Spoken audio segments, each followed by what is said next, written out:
Hi అండి. ఈ new ఇయర్‌కి స్వీట్ ప్రిపేర్ చేద్దామా? చాలా టేస్టీగా ఉంటది. అలాగే చిన్ని చిన్ని టిప్స్‌తో చెప్తాను. చాలా స్మూత్‌గా, టేస్టీగా వస్తది. మీరు ట్రై చేయండి.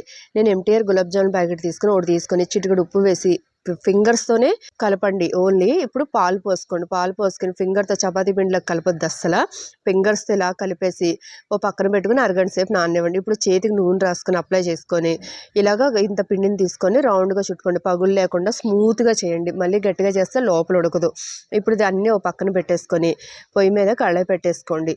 అందులో 2 కప్పులు వాటరు, 1 కప్పు షుగర్ వేసుకోండి. మీ తీపిని బట్టి ఇంకొంచెం వేసుకోవచ్చు. ఇందులో యాలకుల పొడి వేసుకొని బాగా మరగనివ్వండి. తీగపాకం అలాంటివి ఏం అవసరం లేదు. మరిగి ఒక 10 నిమిషాలు మరిగాక పక్కన పెట్టేసుకోండి. ఇప్పుడు పొయ్యి మీద కళాయి పెట్టేసి అందులో ఆయిల్ వేసుకొని రౌండ్‌గా చేసుకుని గులాబ్ జాములు దోరగా లో ఫ్లేమ్ మీద వేయించుకోండి. లోపల ఉడకదు కదా! ఇయన్నీ తీసి పక్కన పెట్టుకొని పాకం వేడిగొని గులాబ్ జాములు వేసేసి మూత పెట్టండి. అంతే మన sweet prepare. Please subscribe. Please like చేయండి.